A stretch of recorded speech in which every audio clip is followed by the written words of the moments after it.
Oi pessoal, bem-vindos a mais um programa especial da Retrospectiva 2016 do Bunker, e hoje vamos falar dos grandes discos de 2016. Papapapam.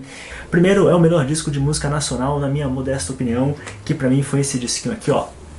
Mostrando com calma pra vocês. Esse aqui, ó, Renato Teixeira e Almir Sater, o disco Ar.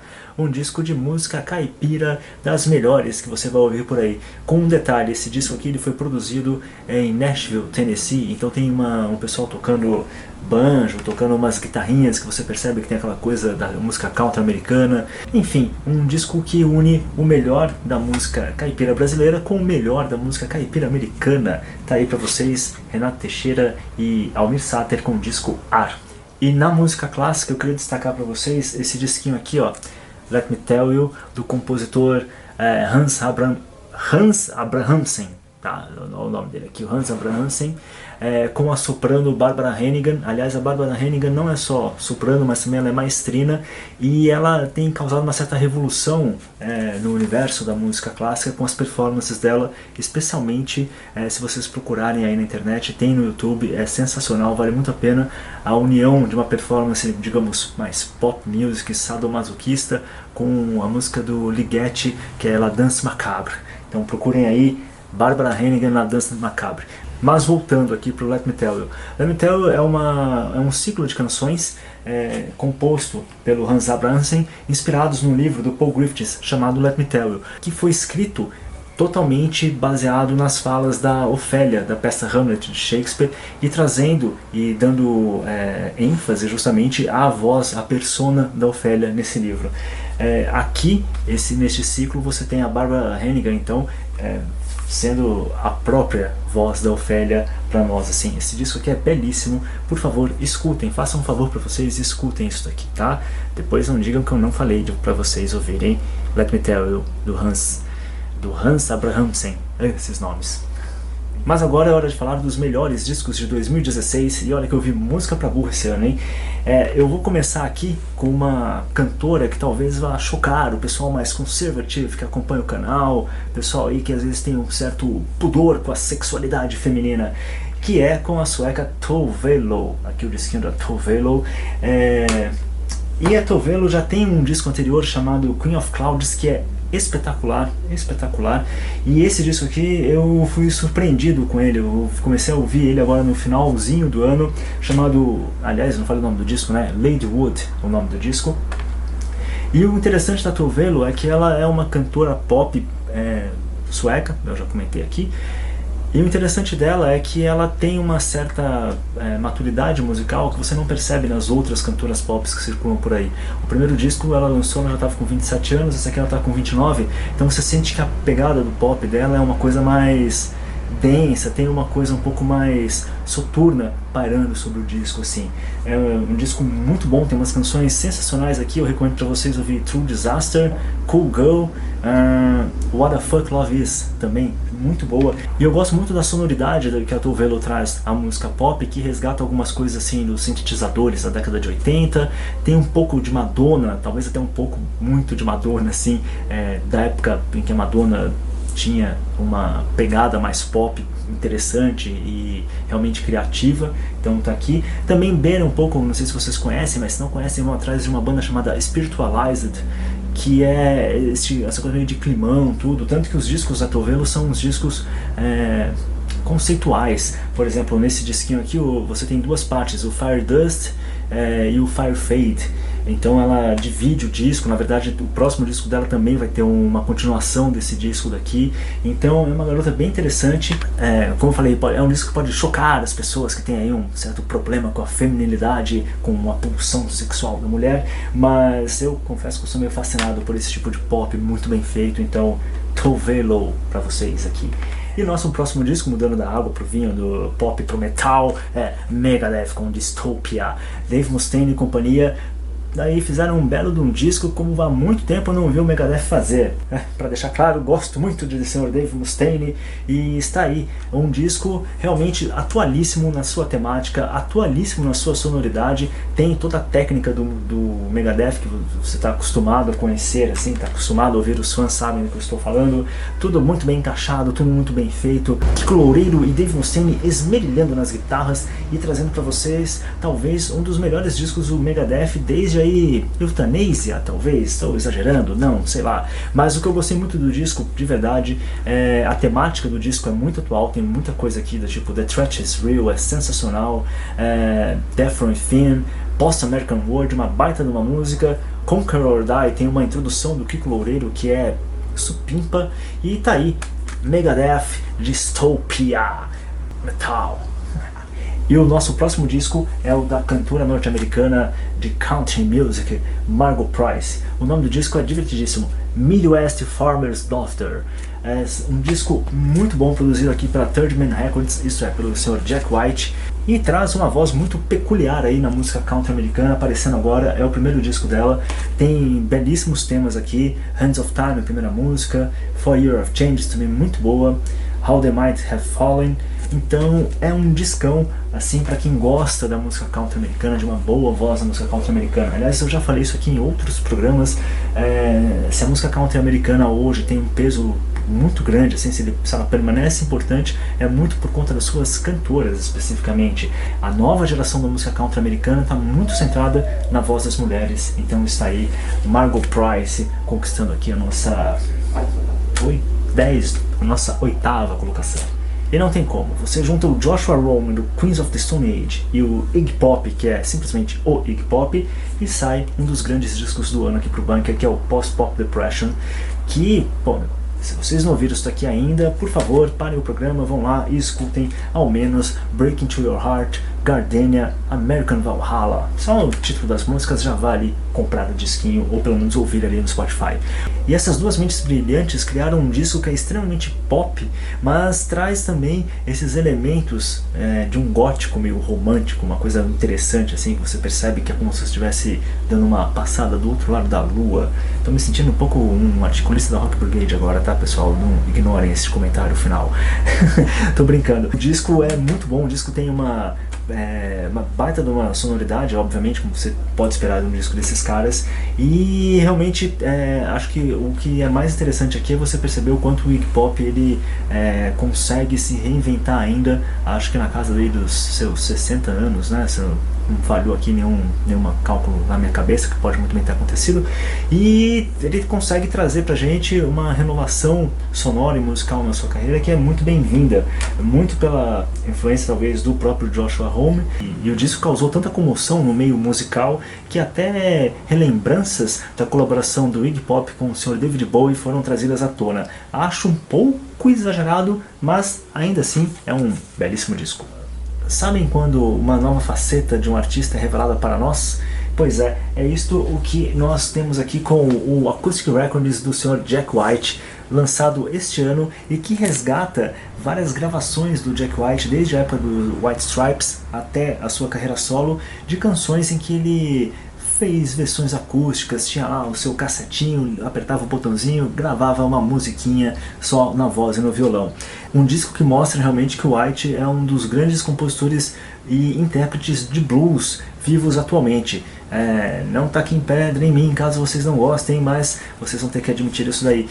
Aqui você tem coisas espetaculares do Sr. White. Você tem versões aqui de Apple Balsam, Hotel Yorba, You Are Going to Be Friends, City Lights, aliás, é uma música que não tinha sido lançada ainda, Love is the Truth, isto é, um descasso do Jack White, um disco que merece a atenção aí, não só dos fãs do Jack White, não só dos fãs do White Stripes ou do próprio Jack White, mas de fãs de blues e que curtem um som acústico. Tá aí, ó, Jack White Acoustic Records entrando na nossa lista de melhores discos do ano. E se no começo do programa eu falei da união do Joshua Homme com o Iggy Pop, o que dizer então de Casey, Lang e Vyers, que é a união da Neko Casey, a Kid Lang e a Laura Vyers, colaborando com um disco único, especial e maravilhoso, estupendo. Esse aqui é um grande disco.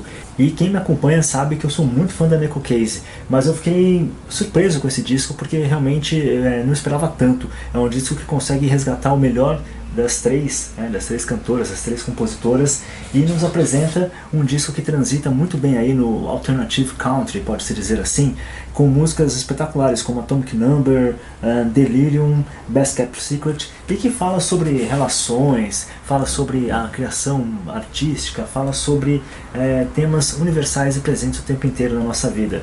Um disco muito bonito, muito bom mesmo. Tá aqui, ó, Casey, Lang, Vyers, uma soberba colaboração para vocês.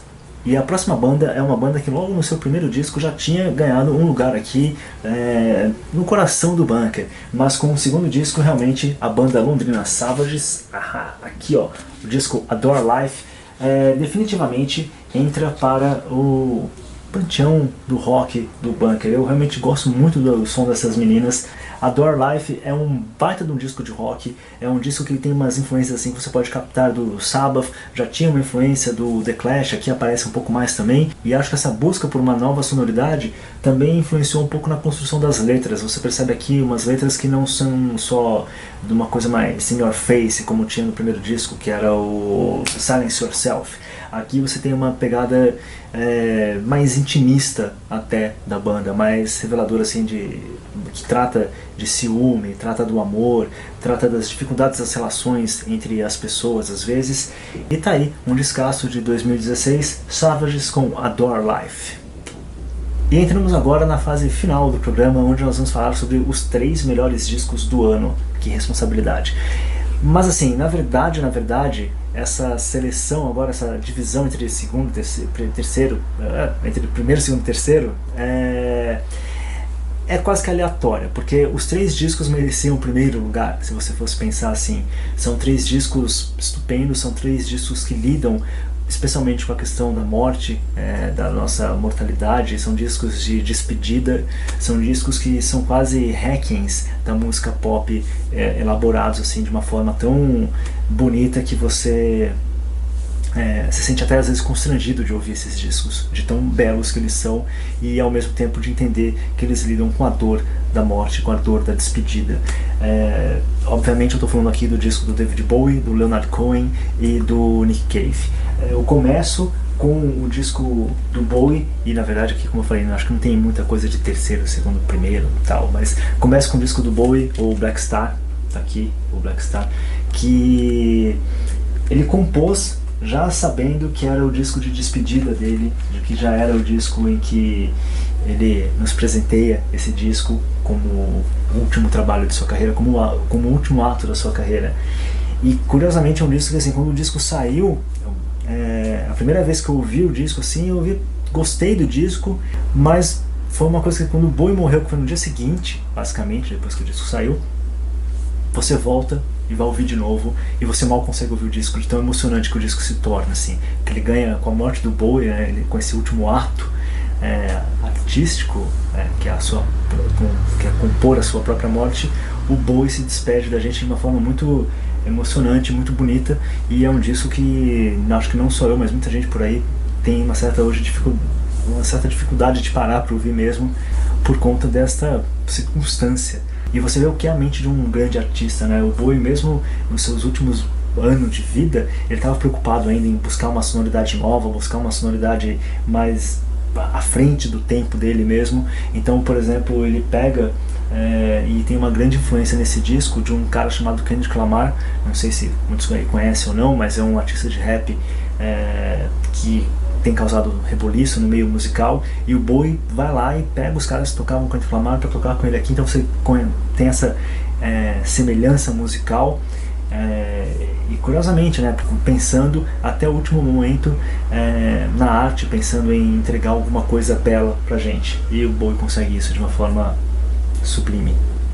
E o nosso próximo disco vai ser o do Leonard Cohen, You Want It Darker, um título peculiar, um título irônico, um título que só podia vir da pena do Leonard Cohen, um dos grandes nomes da música, que também nos deixou esse ano, que também é um disco de despedida, que também é um disco que reflete muito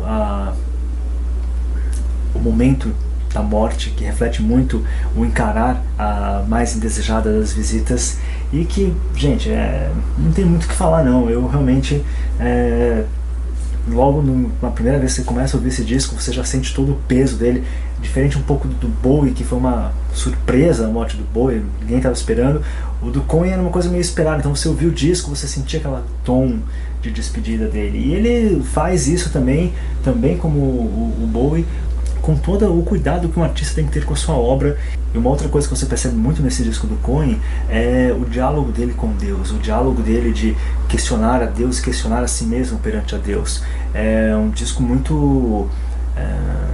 é um disco que, poeticamente falando, é uma pedrada. É um disco que você para ler as letras, assim, você se sente diante da ausência de Deus, né? Aquela ausência que é confirmação da própria existência de Deus, assim, esses paradoxos da fé e da religião. Então tá aí You Want It Darker. Melhor que eu ficar falando sobre ele é vocês irem ouvir o disco. E por fim, pra mim, o grande disco do ano, o disco que mais eu ouvi e que mais me tocou mesmo, foi o do Nick Cave, o Skeleton Tree. Esse descasso aqui, descasso mesmo. E o disco que, na sua formatação inicial, assim, era um disco do Nick Cave comum, junto com a colaboração dele do Warren Ellis, só que no meio do processo, um dos filhos gêmeos do Cave morre, e aí o disco ganha todo um peso que inesperado, todo um peso que o Cave, no final das contas, purga a perda do filho, ou medita sobre a perda do filho, através da composição desse disco, da composição sonora, da composição espiritual que termina sustentando o disco. É um disco que reflete muito a dor do Cave, ao mesmo tempo que nos entrega uma obra de extrema beleza, assim. Eu não entendo como um grande artista consegue fazer isso, assim. Realmente é uma mágica que esses caras têm, como eu citei na época que saiu o disco, citei no meu blog, como o Blood on the Tracks do Bob Dylan, assim, que é um disco também que fala sobre perda, só que um outro nível de perda, e que, cara, tem que ser muito bom para fazer isso, tem que ser muito bom você pegar uma tragédia pessoal e transformar em algo belo.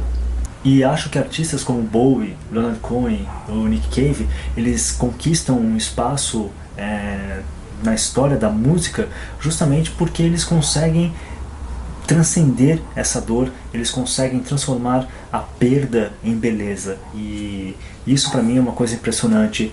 É o que marca, talvez, para mim, a genialidade, a fagulha genial do grande artista, assim. É o cara que consegue abrir uma janela para Deus através da dor. Acho que não tem, mesmo que não seja de repente a intenção desses caras, para mim é o que eles conseguem fazer. Então é isso, pessoal. Nick Cave and the Bad Seeds com Skeleton Tree é o grande disco do ano de 2016. Por quê? Porque ele consegue transformar dor em beleza. Ele consegue resgatar de uma tragédia absoluta ainda algum sentido de permanência, ainda uma busca por um sentido de permanência, talvez seja mais importante, talvez seja melhor colocado. E acho que com esse disco o Nick Cave atinge um novo patamar na sua carreira. Acho que aqui ele entra num nível mesmo, ele sempre teve, na verdade, muito próximo de caras como o Cohen, caras como o Bob Dylan. O Cave sempre esteve próximo a isso, mas aqui com esse disco ele realmente se coloca num patamar, num degrau acima, dentro do espectro pop que a gente costuma acompanhar. Aqui o Cave, ele se mostra um artista muito maior talvez do que ele mesmo imaginasse que ele pudesse ser. Então, Skeleton Tree, Nick Cave, é isso aí, pessoal. E uma coisa, eu não falei aqui, vou encerrar o programa com a música do ano pra vocês. É isso aí, pessoal, vocês sabem qual é. Metallica Kicks You Heavy, baby. Até mais. Haha, não sai daí. Vai, pessoal, até a próxima.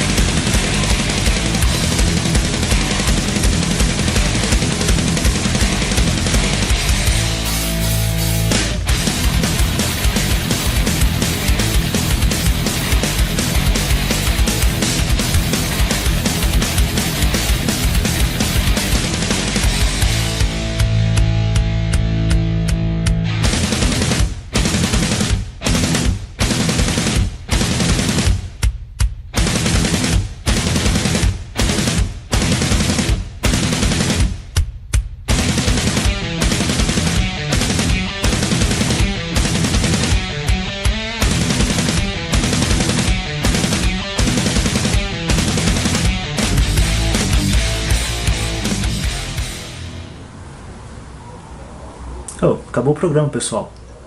Tchau. Já era, já foi. O que vocês estão fazendo aqui ainda? Ah, já sei. Vocês querem saber por que eu não coloquei nem o Bob Dylan com Fallen Angels e nem o Metallica com Hardwire to Self-Destruct nos melhores discos do ano? É o seguinte, pessoal.